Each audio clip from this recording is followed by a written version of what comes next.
अगर हमें कोई पागल बना रहा है तो धन की इच्छा पागल बना रही है। इसलिए अगले शब्द में कह रहे, धन दौलत कछु काम न आवे, कमल नयन गुण चित बिनु दीने, मन पछतई है भजन बिनु कीने। सबके दिमाग में एक रुपया ही छाया हुआ है। बड़ा विचित्र खेल है। खर्चा करने में छाती पीड़ा पैदा करते, संग्रह करने में सुख, संग्रह करते करते मर गए। गांव में धन एकत्रित करके दीवाल में गाड़ दिए, मोटी मोटी मिट्टी की दीवालें होती थी, और मर गए। जब दीवाल खुदी तब पूरा जीवन कंजूसी करके समेट कर, या बैंक बैलेंस में जमा करते करते गणना में सुख का अनुभव रहा, इतना इतना और जमा, इतना और जमा, मर गए। किसके काम आएगा? क्यों नाम रूपी धन एकत्रित ना कर पाए? क्यों धन के द्वारा गौ सेवा, साधु सेवा, समाज सेवा, नाना प्रकार की भागवतिक सेवा, ये क्यों नहीं लाभ ले पाए? ये धन का बहुत बड़ा प्रभाव है, माया का बहुत बड़ा अंग है, जो हर एक के दिमाग में अपना असर किए हुए है।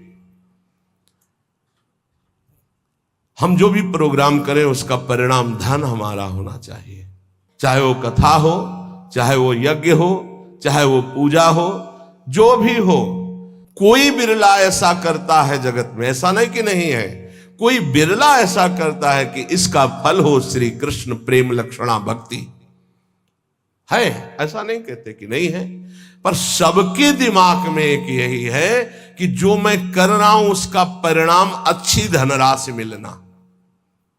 इसलिए यहां कह रहे कि पछताओगे बाद में। क्या पछताओगे?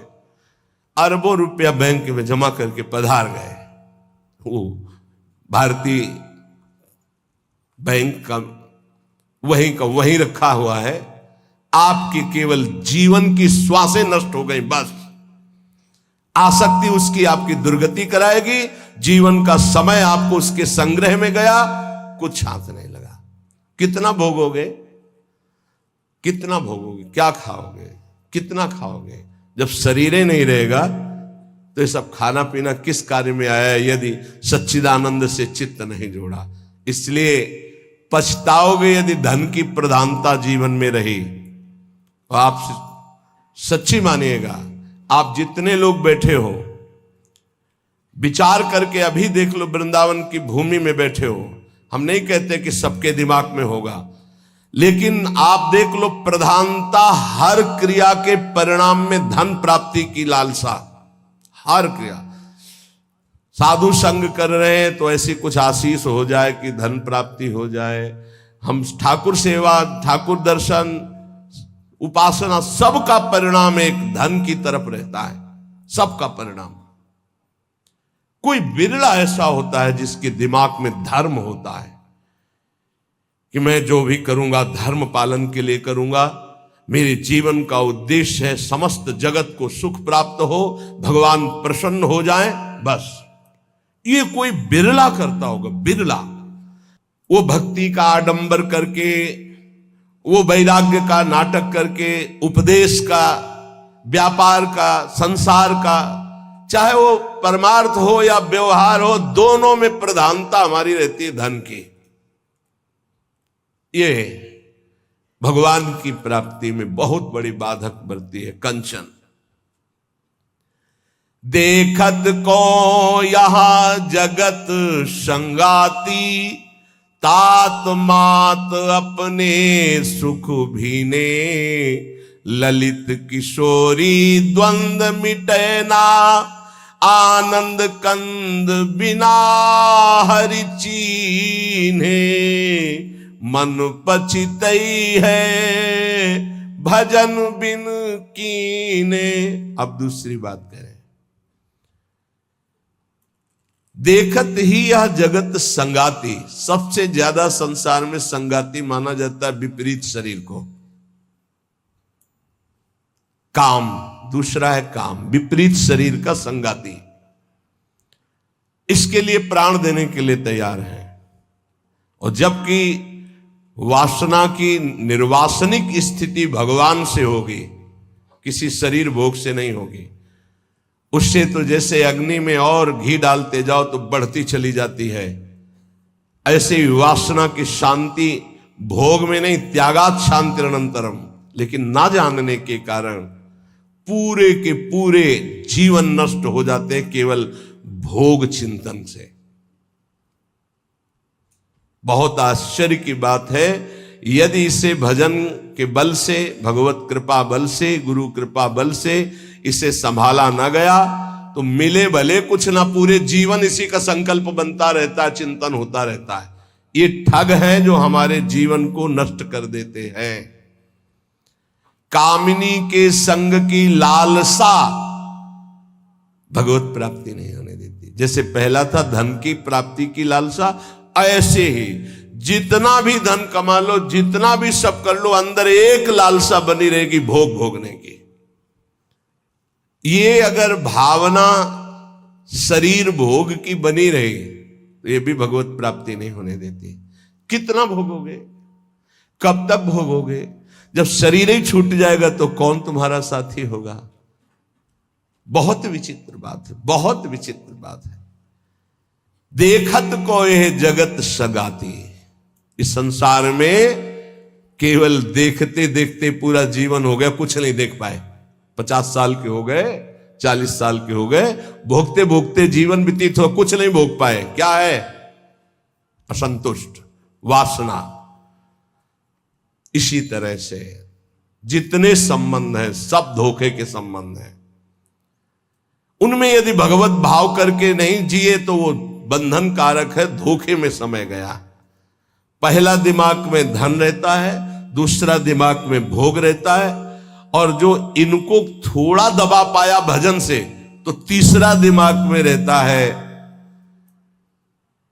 हमारे यहां नाम हो जाए, लोग याद रखें। किसको लोग याद रखते हैं? भगवान को याद नहीं करते, तुम्हें याद करेंगे? भगवान को नहीं याद करते, जिनके याद करने से कल्याण हो जाता है, तो तुम्हारे को कौन याद करे? बोले यार कुछ तो ऐसा हम कर जाएंगे। कितने का कर जाओगे? क्या कर जाओगे? अरे जिन्होंने अनंत ब्रह्मांड बना दिए उनका नाम नहीं ले रहा, तो तुम 1-2 महल बना दोगे, 1-2 पौशाला और अस्पताल खोल दोगे, तुम्हारा नाम चलेगा? श्री कृष्ण ने अनंत ब्रह्मांड बनाए, सब थोड़ी नाम जप कर रहे हैं उनका। तुम्हारा कौन नाम जप करेगा कि भाई बहुत यश कीर्ति की आखिरी चाह। इसीलिए कह रहे हैं कि ललित किशोरी द्वंद्व मिटे ना, आनंद कंद बिना हरि चीने, मन पछितई है भजन बिन कीने। थोड़ा समय रह गया है। जितने सत्संग सुन रहे हो इतना समझ लीजिए, अब हमारे जीवन का थोड़ा समय रह गया है। अब तो जाग जाओ, इन 3 में सोना बंद कर दो। ललित किशोरी जी कह रहे, ये जो धन की लालसा, अरे बोले तुम तो बाबा जी हो, तुम्हारा चल जाएगा, हमारा गृहस्थी में बहुत जरूरतें हैं, धर्म पूर्वक कर्तव्य कर्म करो, उससे जो मिल रहा है संतोष धारण करते हुए अपनी स्थिति के अनुसार ब्याह बरादी जितने कार्य हैं सबका होता है सृष्टि में। आज दुख पाया जा रहा है अपनी स्थिति से हटकर करने पर। आज दुख पाया जा रहा है केवल प्रशंसा के लिए करने पर। अगर आपकी स्थिति गरीबी की है तो आप किसी गरीब वर्ग को ढूंढिएगा, आपकी पुत्री सुखी रहेगी। ये भ्रम छोड़ दो कि थोड़ा हमसे बड़ा धनी हो, बहुत हानि हो जाएगी। अगर आपकी स्थिति है और अपनी स्थिति के घर में बेटी का ब्याह करोगे तो बहुत सुखी रहोगे। अगर अर्थ की प्रधानता रखकर बेटे का ब्याह करोगे तो दुखी रहोगे। देख लेना, परिणाम में देख लेना। इसीलिए धन के लिए तुम इतना व्याकुल मत हो, कर्तव्य कर्म करो, जैसी परिस्थिति उसके अनुसार चलो। भोग के लिए इतना व्याकुल न रहो। जो धर्म पूर्वक पाणी ग्रहण किया है, भगवान की पूजा की भावना रखकर उसका, तो आप उससे मुक्त हो जाएंगे। नाम चिंता मत करो, नाम जप करो तो तुम्हारी विमल कीर्ति यहां नहीं भगवान के दरबार में होगी।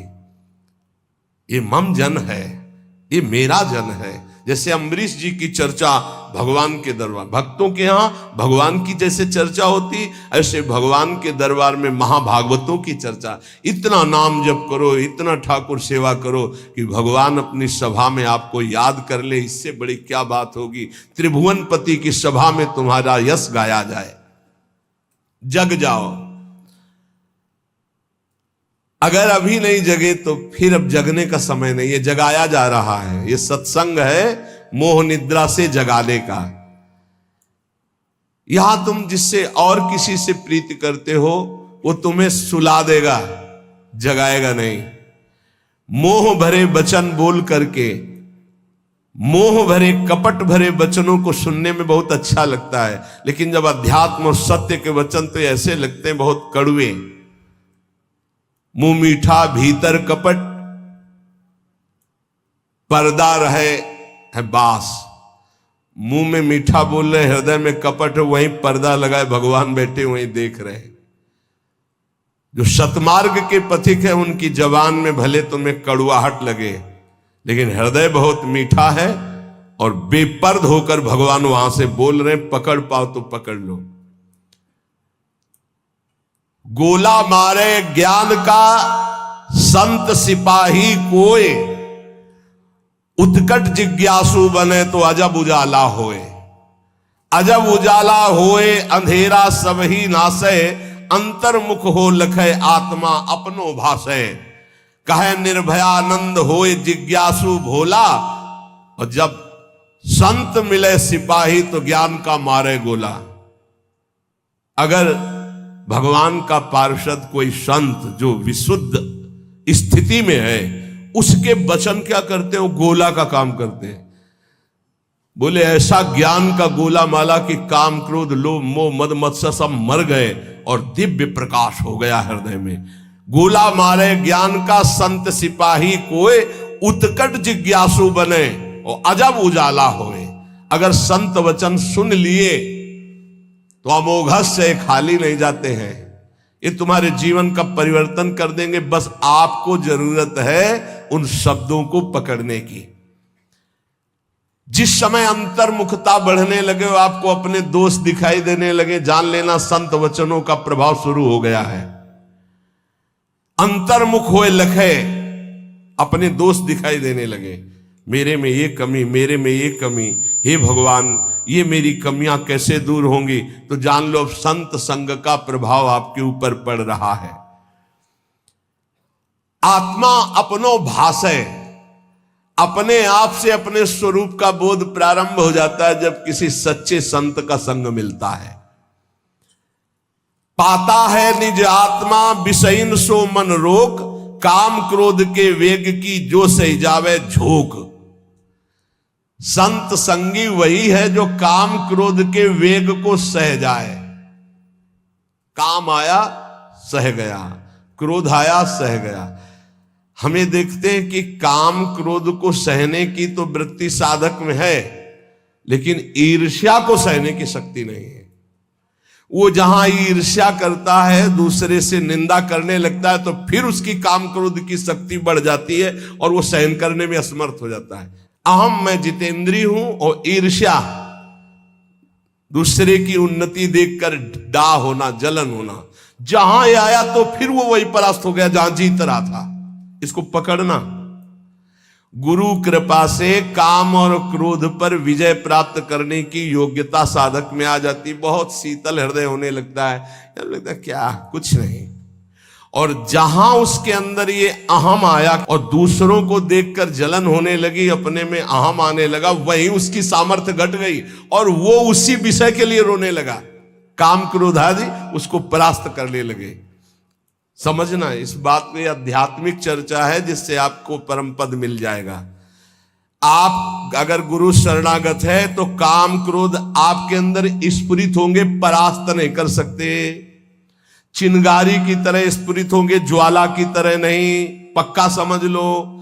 दो बातें हैं यदि तुम काम क्रोध से परास्त हो जाते हो। पहला, आप गुरु आज्ञा का उल्लंघन करके कोई गंदी बात देख रहे हो, कोई गंदी बात कर रहे हो, कोई गंदी बात करने वाले लोगों का संग कर रहे हो। अगर ये नहीं तो फिर तुम काम विजयी होने का अहंकार कर रहे हो। अन्यथा स्फुरणा होती है और शांत हो जाती है। उसी मार्ग से चले हुए अनुभव की ये बात है। हम किसी की दूसरी तर्क वाली बात नहीं मान सकते, छाती की बात मानते। ऐसे स्फुरण होता है और शांत हो जाता है, क्योंकि उसके लिए कोई चारा नहीं है। धीरे धीरे स्फुरण भी बहुत कम होने लगता है। पर जहां देखा गया अपने में अहंकार आया कि मैं जितेंद्री, और जहां दूसरे की उन्नति से डाह, तो फिर वही उसको परास्त कर देते। चिंगारी को ज्वाला बनने में देर नहीं लगती। वो चिंगारी तब शांत होती है जब भगवत साक्षात्कार हो जाता है, सूक्ष्म रूप से विकार रहते हैं। पता है निज आत्मा विषयन सो मन रोक। जब संत वचन रूपी प्रकाश आपके हृदय में हुआ, तो ये जब पता हो गया कि तुम देह नहीं हो, भले अनुभव नहीं हुआ, तो अपने मन को विषय में जाने से रोको। बोले काम क्रोध के वेग की जो सही जावे झोंक। इनका झोंका आता है हवा का, जैसे झोंका, हवा का झोंका आवे, तूफान आवे, किसी पहाड़ का आश्रय ले लो, बच गया। छोटे मोटे पेड़ आदि का आश्रय मत लेना, नहीं टूट के गिर जाएंगे आपके ऊपर, वही मार देंगे। क्या करना है? पहाड़ का आश्रय। पहाड़ कौन है? भगवान के प्रेमी महाभागवत जनों के वचन, या भगवान नाम, या भगवत लीला गुण कीर्तन। जहां कामादि दोष आवे मजीरा उठाओ, राधा राधा राधा एक मत सुनो मन की। देख लो अभी साफ हो जाएगा गंदगी जो आई थी। या कोई संत के उपदेश सुनने लगो, या भगवान की लीला गायन करने लगो। प्रियालाल के चले जोई जोई प्यारो करे शुरू करो, और आज वह देखियो तो प्यारी, चले जाओ वहां तक। 84 पदों का गायन पक्का। जब तुम्हें काम सतावे, चतुरासी जी का गायन शुरू कर देना, गायन। और अगर ना चला जाए तो हमसे बताना, है निज अनुभव की बातें हैं। चतुरासी जी का फल ही है भवजल निधि को नाव, काम पावक को पानी। तो जो सही जावे झोंक, ये आंधी आती, जाएंगे टिकेंगे नहीं। आगमा पाइनो अनित्यास्तास्तितिक्षस्व भारत। जो सही जावे झोंक यार, विक्षेप हटावे। निद्रा और आहार जुक्ति सो धीरे से घटावे। समझिए, काम क्रोध की झोंक आई तो कह रहे यार इस सह जाओ, भारी विक्षेप है, थोड़ी देर के लिए है, विचलित मत होना। विचलित वही होगा जो काम की खुराक रखे हुए है। खुराक क्या है? मोबाइल खोला, गंदी बात देख ली, या कोई अपने हाथ से गंदी क्रिया कर ली, या गंदे जनों का संग कर लिया। इससे क्या होगा? आप झोंक नहीं सह पाएंगे विकार की। कह रहे हैं जो सही जावे झोंक यार, विक्षेप हटावे। प्रभु के दर्शन में यही बाधा है, नहीं तो खुले टहल रहे हैं। वृंदावन है, यहां खुले प्रभु टहल रहे हैं, बस दृष्टि चाहिए। यार का तात्पर्य बहुत प्रेम भरा शब्द है। मित्र एक बार सह जाए इसकी झोंक को, आगे निकल जाएगा। जो सही जावे झोंक यार, विक्षेप हटावे। तो विक्षेप कैसे हटेगा? बोले निद्रा और आहार जुक्ति सो कछु धीरे से घटावे। बस कल भी चर्चा हुई थी निद्रा और आहार को कम करने की, पलटू स्वामी की। इन निर्भयानंद जी बड़े सिद्ध महापुरुष ब्रह्मानंद में डूबे हुई। इन दो पर असर साधक अपना दिखा दे, ये दो सबके ऊपर असर दिखाए, पूरा जीवन व्यतीत हो जाता है। खाना और सोना, अच्छा भोजन और खूब चक सोने को मिले। कह रहे कि अगर परमार्थ का लाभ लेना है तो साधक दो पर अधिकार करे, नींद और भोजन। फिर बार बार कहते हैं अभ्यास अभ्यास। नींद और भोजन, ये दो, निद्रा और आहार। फिर तीसरे पर विजय जो मैथुन, फिर चौथा जो भय। ये चार ऐसे दोष है पूरी सृष्टि को अपने अधीन किए हैं। निद्रा, भय, आहार, मैथुन, ये सब के सम जग उपजाए, सब इसी में फंसे हुए हैं। ऐसा साधक इन चारों पर विजय प्राप्त करनी। निद्रा, तब जब आहार पर आप संयम करेंगे। बहुत बार आहार पे चर्चा होती, भाई आहार को संभाल लो, इसको बढ़ाते चले जाओ, एक एक कवल बढ़ता चला जाएगा, इसको घटाते चले जाओ, घटता चला। 400 ग्राम में पूरे 24 घंटे शरीर का सम्यक मेहनत करते हुए पोषण हो जाएगा 400 ग्राम में। यहां यही है कि अगर आप भगवत मार्ग में चलना चाहते हो तो आहार पर संयम करो, तो नींद पर संयम हो जाएगा। आहार पर संयम करो, पर इतना भी संयम न करो कि सीढ़ी चढ़ने उतरने लायक न रहो। उचित आहार लो जितना आपको नींद ना सतावे।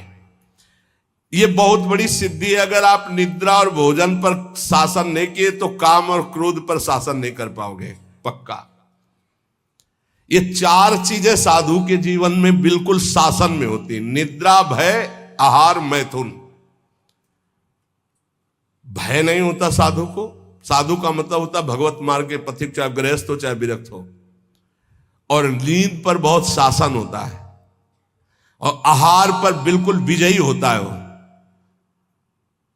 और वो मिथुन धर्म का त्यागी होता है, चाहे गृहस्थ हो चाहे विरक्त हो। अरे ऐसे ऐसे गृहस्थ हैं अपने ही पास हैं कि हम उनकी चरण वंदना करते हैं। वृंदावन में शपथ पूर्वक पति पत्नी कसम खाकर ब्रह्मचर्य से रह रहे हैं। सच्ची कहते हैं, हृदय से साधु बनने पर भी पूरे जीवन डर रहा है इसी बात का। और वो पति पत्नी एक जगह रह करके संयम से हैं, हम उनकी चरण वंदना करते हैं, चरण वंदना करते हैं। कोई भी जगत का महात्मा इस बात से डरता है कि संयोग ना हो। वो संयोग में पड़े हैं, एक ही घर में रहते हैं, ज्यादा जगह नहीं तो हो सकता है कोई एक ही आसन में रहते हो, लेकिन बलिहारी कसम पूर्वक ब्रह्मचर्य। और यही नहीं, बाहर भी रहते हुए ऐसे शिष्य है, तब ये लगता है कि भगवान की कृपा अमोघ है, क्या नहीं कर सकती। और आप लोग तो बैरागी हैं। निद्रा और आहार जुक्ति सो धीरे सो कछु घटावे। धीरे धीरे घटाना चाहिए। नींद और आहार, देखो संतों ने कहा है, निद्रा और आहार जुक्ति सो कछु घटावे। कहे निर्भयानंद झूठे जाने सब नाता, विषयन सो मन रोक आत्मा निज का पाता। जब समस्त विषयों पर विजय प्राप्त कर लेता है तो आत्मानंद का उसे अनुभव स्वयं होने लगता है। अष्ट सिद्धि 9 निधि हमारी मुट्ठी में हरदम रहते। ये नाम जापक, ये सांसारिक लाभ की तो बात जाने दो। अष्ट सिद्धि 9 निधि हमारी मुट्ठी में हरदम रहती, नहीं जवाहर सोना चांदी त्रिभुवन की संपत्ति चाहती। भावे ना दुनिया की बातें दिलवर की चर्चा सहती, ललित किशोरी पार लगावे माया की ये सरिता बहती। राधा राधा राधा, सब सिद्धियां सब लाभ आपको प्राप्त है। जो नाम जापक अपने कर्तव्य को भगवान में समर्पित करता है, वो कैसा सिद्ध महापुरुष हो जाता है। जगत गुरु भगवान श्री कृष्णचंद्र जी गीता जी में महापुरुष की स्थिति का वर्णन करते हैं। त्यक्त्वा कर्म फलासंगम, बहुत दिनों के बाद है, त्यक्त्वा कर्म फलासंगम नित्य तृप्तो निराश्रयः, कर्मण्यभिप्रवृत्तोपि नैव किंचित करोति सः। इसीलिए बीच बीच में रुक जाता है कि बहुत स्थिति का ऊंचा वर्णन यहां है, और उसके लिए कुछ साधना चाहिए। जब तक अच्छी साधना नहीं होगी तो सिद्धावस्था को समझ पाना बड़ा कठिन होता है। और ये भगवान की वाणी ऐसे अर्थ पढ़ लेना तो अलग बात है, उसको समझना। त्यक्त्वा कर्म फलासंगम नित्य तृप्तो निराश्रया। देखो पहले एक एक शब्द में डूबा जाता है। शास्त्रों का मनन कैसे होता है? निराश्रया, किसी का भी आश्रय ना हो। सिद्ध पुरुष कैसा होता है? निराश्रित होता है, एकमात्र अपने स्वरूप में स्थित या भगवान में स्थित, सब अन्य आश्रय रहते। और यहां एकमात्र भगवान ही का आश्रय नहीं और सब आश्रय है। देख लो अंदर से। सिद्ध पुरुष कहता होता है नित्य तृप्तो, कभी कोई चाह ही नहीं होती, जैसे गले तक छका हो फिर उसको कुछ भी नहीं, नित्य तृप्त हो। त्यक्त्वा कर्म फलासंगम, किसी भी कर्म की कोई भी फल की आशा नहीं रहती। कर्मण्य भी प्रवत्तोपि नयु किंचित करोति शाह, अच्छी तरह कर्म करता हुआ भी वो किसी कर्म का कुछ फल नहीं चाहता। स्वाभाविक केवल भगवत प्रेरणा से कर्म हो रहे हैं, उनके कोई फल की इच्छा नहीं, क्योंकि जो सब कर्मों का परम फल है वो भगवान का साक्षात्कार उनको प्राप्त हो गया है। ये सिद्ध पुरुष के लिए श्लोक गाया गया है। जो कर्म और कर्म फल की आसक्ति का त्याग करके सब आश्रयों से रहित सदा तृप्त रहता है, फिर भी वो अच्छी तरह शास्त्राज्ञा के अनुसार कर्म करता है, पर किसी भी कर्म फल की कोई आकांक्षा नहीं है, वो सिद्ध हुआ पुरुष कहा जाता है, श्री भगवान कह रहे हैं। लेकिन यहां उल्टा है, अगर हम कोई भी कर्म करेंगे तो पहले हमारा जो सोच होगी वो उसके फल पे होगी। ये सोच नहीं होगी कि हमारा धर्म है इसका पालन करना। कोई भी कर्म बिना फल की आकांक्षा के आप शुरू ही नहीं कर सकते। सोचना जरा, कोई भी कर्म करेंगे तो इसका फल क्या होगा, ये हम साधक के लिए कह रहे हैं। जो विषयी है वो नहीं सोचते, जो सिद्ध है वो नहीं सोचते। दोनों बात समझना। जो विषयी है वो नहीं सोचते कि इसका परिणाम क्या होगा, जेल मिलेगी कि दुर्गति होगी कि नरक जाएंगे कि शरीर नष्ट हो जाएगा, ये कुछ नहीं सोचते। जो सिद्ध है वो पूर्ण तृप्त है, इसलिए केवल शास्त्र सम्मत कर्म करते हैं, वो फल की आकांक्षा या फल की सोच ही नहीं रखते। जो बीच में है, ना पूरे विषयी है ना पूरे साधक है, वो पहले फल सोचते हैं। परिक्रमा का क्या फल होगा, सत्संग का क्या फल होगा, यह करेंगे तो इसका फल क्या होगा। फल पर दृष्टि रखने वाला अध्यात्म को धारण नहीं कर पाता है।